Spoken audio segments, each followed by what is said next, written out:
Share ko lang sa inyo, no? Dalawa lang naman ang klase ng kotse na bagay sa akin. Either station wagon, pick-up, or ambulance. Ngayon, wala na station wagon sa Pilipinas. Tapos, ang ayoko naman sa pickups ay matagtag. Ngayon, kung kayo, parang ako, na ayaw na matagtag na pickup, bagay sa inyo. At sa akin, itong kasama ko ngayon. I'm talking about the Chang'an Hunter. Itong Chang'an Hunter na kasama ko ngayon ay 4x4, price at 1,970,000 pesos. Okay, so first of all, sorry, medyo madumi siya dahil na-car wash na namin, tapos biglang umulan, so bla bla bla, madumi na ulit siya. Anyway, this is the Chang'an Hunter 4x4 in olive green color. Tapos mapapansin niyo sa kanya ang kanyang sharp front end. Kasi hindi siya exactly sharp by shape, pero sharp siya by its impression. Mukha siyang matulis talaga eh. And it reminds me mainly of Crash Gear, kung naalala niyo yun. And medyo may pagkatamiya. It's very toyish, Japanese toy in its design. Kaya trip ko siya. Tapos ang lights naman niya, eto, we have a broken line DRL pattern na pababa. Kasi yung sa iba, di ba, straight lang yan, going down. Pero ito, instead of a generic L shape, broken line yung ginawa niya. Tapos pinagitnan itong projector headlights. Kung akala nyo maganda na yan in this olive green color, mas maganda to pag nakita nyo in all black. Yan. Ngayon, sa taas, meron tayong functional roof rail. Wala tayong panoramic sunroof, X yun. Tapos meron tayong all black wheels and stepboard. Here at the back, ang first impression is medyo generic ang ating shape. Pero meron siyang fine details that make it unique. Unahin na natin itong nasa running bar sa may pickup bed cover. Kasi aside from the standard third brake light, meron tayong dalawang protruding lights na reflectors pala para mukha pa rin siyang yung ibang Chang'an vehicles like the QO5. So mukha siyang may bunny ears. Cute. Tapos ito, tong cargo bed cover na to, standard to for the 4x4 variant, not for the 4x2. Sorry na lang sa kanila. And then, we have this smart tailgate system. So, paano nga ba to? First, ma-unlock mo siya by this electric button. Yan. Tapos, yan. Soft release siya up to a certain point. So, pag drop mo, whoop, hindi siya talaga babagsak. May sarili siyang catch para it goes down gently. Ngayon, aside from this, meron tayo dito additional button. Ayan. Para ma-release itong side step natin or itong step. Tapos, yan. So yan, magkakaroon ka ng step to go into the cargo bed. Hindi mo kailangang umakyat straight to this level or hindi mo kailangang umakyat from the wheel tapos aakbang ka dyan. No, dito lang. So, how does it all work? Ito yung tailgate natin. Papakita ko ulit paano siya i-unlock. Yon, soft yung paglabas niya. And then may button here para sa step to release. And then may latch here para sa mismong step. So, ganito na lang siya. Pagpakyat. Yan. Ayun o. Taba ako. Kayang-kaya niya ako. And perfect siya for tailgate tambay. Kasi dito, pwede ka na kahit hindi mo yan load to. And pero pag in-uncover mo to, mas makakatambay kayo. Also here at the cargo bed, meron kang mga saksakan for small appliances para sa iyong party or kapag nagka-camping ka. This way, hindi mo kailangan ng power generator na separate and ang gagamitin mo is yung pickup mismo, magiging malaking power bank siya. Now, para isara siya, yan muna, tapos tulak mo lahat. And then, ito yung magiging last. Yan. Nakalimutan ko pala sabihin na at the back, ang payload capacity ng Chang'an Hunter ay nasa 495 kilos lang. So that's around 200 kilos less than the Ford Ranger Raptor. That's around half of typical pickups in the country. Lalo na yung sa mga Japanese, di ba? Around 1,000 kilos yung payload nun. Anyway, may reason for that dahil naka-multilink suspension to sa likod. Kaya malambot ang ride niya. So basically, hindi siya suited for the traditional pickup things like hauling really heavy stuff. Lalo na yung mga nag-home decor. Siguro, kailangan medyo magagaan na pieces lang ang dalhin nyo. Pero para sa akin na nagdadala ng malaking bagay na hindi naman ganun kabigat like gitara, bass, amps, tapos yung sa business ng wife ko, hindi namin kailangan, hindi rin namin nasasagad yung 1,000 kilo capacity ng ibang pickups. Para sa akin, 500 kilos is more than enough for my needs. So bago tayo pumasok sa loob, pag-usapan muna natin ang powertrain nitong Changan Hunter. Anyway, meron itong 2-liter turbo gas engine. It makes 268 horsepower and up to 470 Newton meters of torque.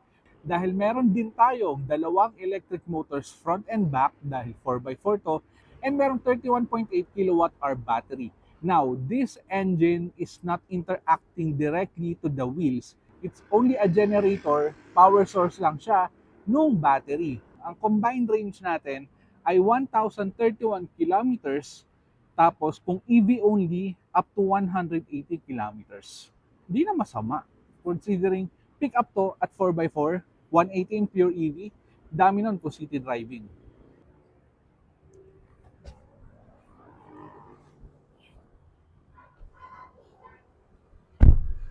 Yun. Dito tayo ngayon second row ng Changan Hunter and very comfortable siya. Actually, yung lambot ng seats niya parang yung nasa QO5, which is sofa-like. Tapos gusto ko rin yung seating position dito. Hindi ako masyadong upright and may tamang recline lang siya and bolstering. Sakto lang. And then, gusto ko rin na meron tayo ditong grab handle para mas mabilis umakyat at bumaba dito sa pickup. Tapos wala tayong center armrest. Meron tayong bottle holders dito sa may doors pero medyo nandito pa siya sa innermost part eh. Hindi siya nandito lang agad sa pinakadulo. Pero maganda dito, meron tayong rear aircon vents na dalawa, hindi tulad no sa QO5 na isa lang. Tapos, same din siya ng buga dun sa front section. So, kung lakasan nila ron, medyo mas lalakas din dito. Hindi tulad sa iba na mas mahina yung buga sa likod than the front. Yun nga lang, charging port dito, USB-A na pag-isa lang. So, kung dalawa, tatlo kayo dito, power bank na yung dalawa. So, yun. Pero grabe, lambot talaga nito.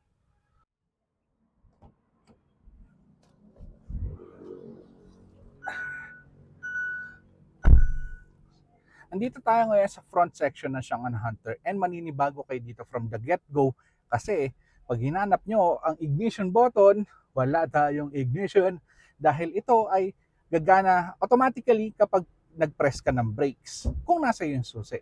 And then meron tayong digital gauge cluster dito na medyo maliit, may accompanying gauges lang siya sa gilid, flanking it. So, yung overall vibe niya, digital, pero yung actual digital screen, medyo mas maliit siya. Tapos meron tayo dito malaking touchscreen with physical buttons, tapos gusto ko tong brushed aluminum finish ng dashboard. Mas gusto ko to than anything na trending right now. And then leather appointments, maganda ang contact points actually. Kasi lahat ng hahawakan mo, for the most part, malambot. Nga lang, pagdating mo dito center console, wala kang shifter. Nandito lang ang drivetrain. Tapos, saan ka mag-shift? Binalik nila dito sa steering column. And, ang napansin ko lang dito, hindi siya nagre-respond agad. Bawal siya sa nagmamadali. Kasi upon starting, di ba sabi ko nga, press mo yung brake. Kung hindi ka nag-let go ng brake, tapos i-shift mo na siya, hindi siya kaagad. Kailangan mag-let go ka ng brake, tapos press ulit before shifting. Tapos, ayaw din niya ng mabilisan. Kunyari, nasa park siya, ganyan. Tapos magre-reverse ka, gusto mo ganon, drive agad. Minsan, magmimiss siya, minsan, kakagat. So, depende talaga eh, tsambahan. Ang nagustuhan ko lang is hindi na masyadong weird yung left side ng steering column. Kasi yung iba, kapag nilagay dito ang shifter, medyo kung ano-ano na yung ginagawa nila sa left stalk.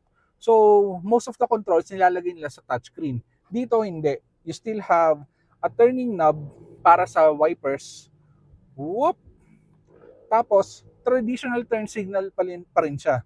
Up, down is left, right. Tapos, pwede pa rin siyang pang-flash. Yun nga lang, ang nabago lang talaga is yung sa lighting. Kasi, nandito na siya sa touchscreen. Pero sa akin, okay lang yon kasi ang kailangan ko lang naman automatic lighting, which meron to. So, hindi naman ako yung type na nag-high beam manually kasi magaling naman yung kotse na kapag high beam siya on its own. Tapos meron tayo, kung nagtataka kayo kung may flasher to, nasan yung pang basa ng windshield? Nandito pa rin siya. Button na siya, parang yung parking ng shifter.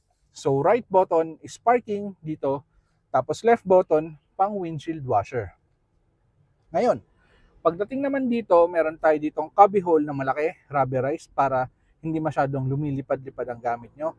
Tapos may hawakan din, mga oh-shit bars.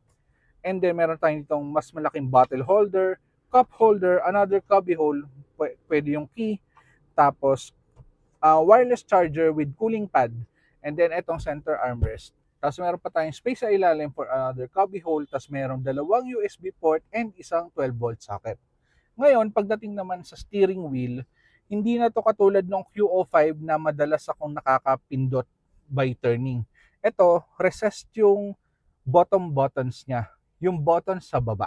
Yun, mas madaling sabihin. Yung buttons sa baba, mas recessed. So, kahit lumiko ka by palming the steering wheel, tulad ng trip ko, hindi na siya biglaang napipindot.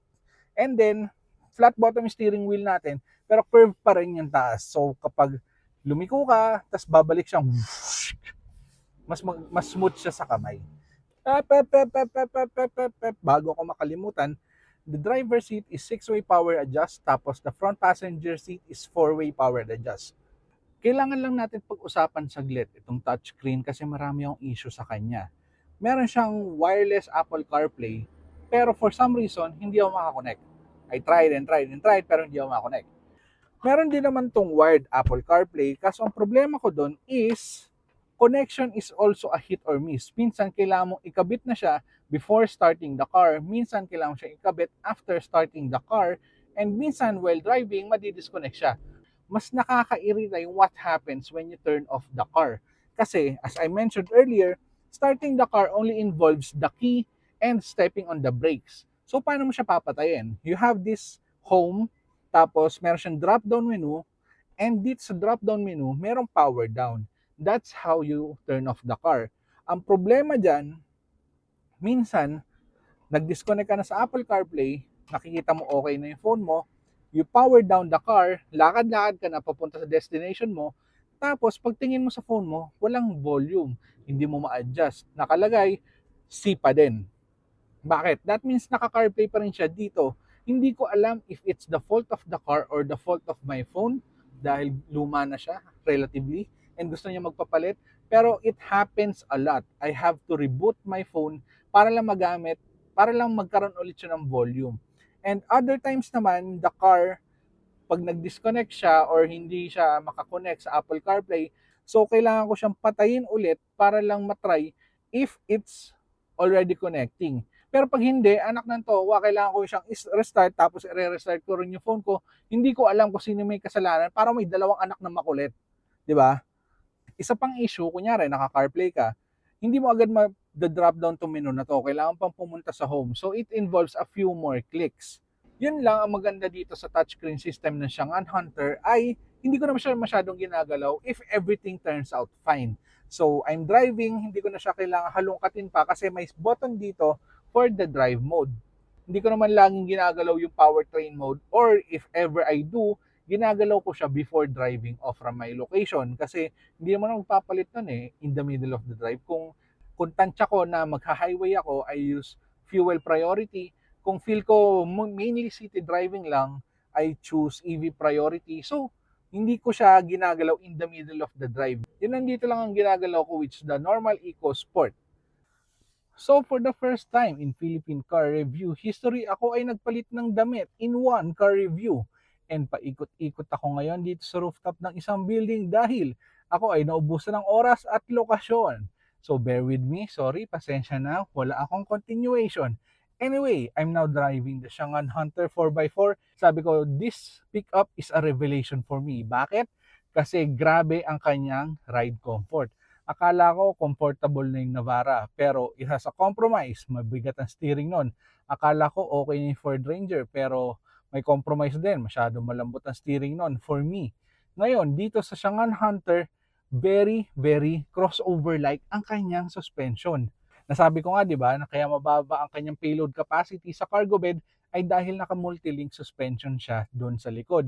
Now, it pays a lot kasi ang kapalit nun, ride comfort in any situation. So kahit nasa rural roads ka, C5, Commonwealth, EDSA, Highway, NLEX o SLEX.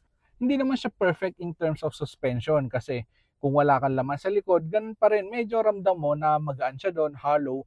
Pero for what it is and what it offers, the Shangan Hunter is definitely top-notch in terms of ride comfort.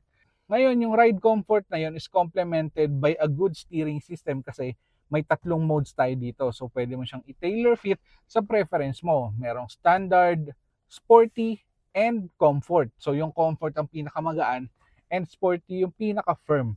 And for me personally, normal lang is more than enough kasi tight turns, kayang-kaya niya, hindi naman siya firm, hindi naman siya mabigat. And kapag sa highway, kapag binilisan mo, nagfa-firm up din siya eh. So, hindi ka mabilis na gegewang-gewang if ever nawawalan ka ng grip sa realidad. So, tulad nga na sinabi ko kanina or the previous day, na wala na ako masyadong hinahanap dito sa Shangan Hunter when it comes to driving function. Kasi lahat ng kailangan ko, within reach pa rin naman and hindi ko kailangan maghalongkat sa touchscreen. Except kung kailangan ko ng bagong vehicle mode. That one I set before I take off for a drive kasi kapag ginamit ko na yon, hindi ko naman na siya iniiba ng setting. So kung city driving lang, I always use EV first para mas gamitin niya talaga yung battery. Pero kung highway driving, may kasama akong pagluwas, doon ko ginagamit yung automatic mode. Ngayon, kung gagamitin mo yung fuel first na vehicle mode, hindi pa rin siya masyadong efficient compared to other diesel pickups in the country. Kasi ang fuel consumption nito, when the engine is half and half with the electric motor, nasa 12-13 kilometers per liter. So, medyo below average siya ng modern pickups na modern diesel pickups na meron sa atin.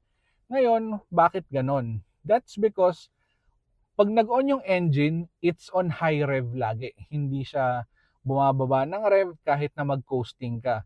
Again, its only function is to charge the batteries.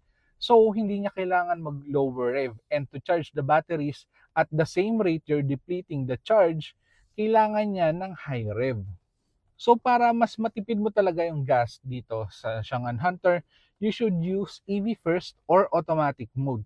Pero kung ikaw yung ilan sa mga taong hindi nagpakabit ng wall charger sa bahay at gusto mo lang mamburaot sa SM tapos nawalan ka ng slot, well, may solution pa rin dyan. Kasi pag ginamit mo ang vehicle mode na auto or kahit yung fuel first, tapos mag-sport mode ka, that way the engine is on most of the time and yung rate of charging niya, sa napansin ko wala akong official figures, pero sa napansin ko, yung rate of charging niya when you're in sport mode, mas mataas kesa sa depletion mo. Kasi kahit na matagal akong mag-sport mode and matagal akong bumanat ng 100 kilometers per hour sa highway, ang ending pa rin is na-charge yung battery ko. When it comes to NVH naman, wala akong reklamo dito sa Shangan Hunter kasi tahimik siya for the most part kahit na nasa speed limit ka na sa highway. May isa lang ako naiirita dito which is involved na naman sa touchscreen. Kasi every time you start the car, the audio system goes into DTS mode. Hindi ko alam kung ano ibig sabihin nun, pero it's supposed to be their more premium audio system. Pero ang nakakainis kasi doon, yung EQ niya, nagsuscoop yung mids. So nawawala, nag-iiba yung tunog. Although, ang trade-off noon, kung bass heavy ka, ma-appreciate mo kasi mas maririnig mo yung vocals, mas maririnig mo yung highs. Pero kung tulad ko na nakikinig ka sa rock music or anything with the band, sobrang pumapangit yung tunog. So, kailangan mong ibalik yung standard. And the way to do that is, makikita mo sa menu system, naka-off yung DTS pero it's activated. So, kailangan i-on mo siya and then off ulit. Doon lang magbabago yung tone. Tapos, babalik ka sa totoong sound system na walang EQ. Hassle, di ba? Sa Shangan Hunter is kinulang siya sa ADAS. Meron lang tayong standard cruise control, meron tayong lane departure warning, pero wala tayong lane keeping system. So, ang ginagawa nun, kapag medyo lumilihis ka na sa linya mo, warningan ka lang niya by a sound, pero hindi niya i-control yung steering wheel para makip ka sa gitna. Another shaky, medyo hindi ako sure na component is the camera system of the Shangan Hunter. Kasi meron tong 360 camera system, pero when you use the turn signal left or right, i-activate niya yung camera sa side mirror at that proper side. Ang problema ko lang doon is it shows you the front quarter of the vehicle. So kung nyari, mag-turn signal ka sa right, makikita mo right front quarter ng sasakyan na to. Pero ang issue ko doon kasi is sana ang nakikita ko is yung rear dahil ang delikado pag lumiliko tayo is yung oncoming vehicles from the right. Siguro useful siya for off-roading since makikita mo yung front quarter nga ng sasakyan. Pero do you really use turn signals when off-roading? Isa pa, meron naman tong camera button sa steering wheel. So kung kailangan mo talaga makita, pwede mong i-activate yon at your own wheel. Pero aminin ko, we can't have it all. We can't have all the nice things in one vehicle. Kaya naman, kung tatansyahin, okay na rin. At least very comfortable to. Highway, rural, Bulacan, Valenzuela, walang tagtag. Clearly, the Chang'an Hunter is not the most advanced pickup there is. Hindi siya perfect. Wala siyang ADAS, may topak siya sa touchscreen, and hindi mataas ang kanyang payload capacity. And one can't deny, I won't deny, na this is the most comfortable pickup I have driven. BYD Shark 6 included, the Nissan Navara included, the Ford Ranger Raptor included. Ito ang pinaka-comfortable. And what I like most about it is kahit na hindi siya perfect, meron siyang mga nawawalang bagay, it still does the job of what a pickup needs to be, which is haul big things, wag nga lang masyadong mabigat, and it can still take you to Lake Mapanwepe, DRT in Bulacan, or wherever comfortably, and meron siyang terrain modes to take you there safely. And lastly, it does its promise of efficient fuel consumption. Yan ay kung may charger ka sa bahay na ipapakabit. So for 1,970,000 pesos, marerecommend ko ba ang Chang'an Hunter 4x4? For me, yes, I'd recommend it. Kung naghahanap ka ng pickup na comfortable dahil sawa ka na sa tagtag, the Chang'an Hunter is definitely one to check out. I'm Vincent Villa for BBD. I'll see you in the next video. Bye!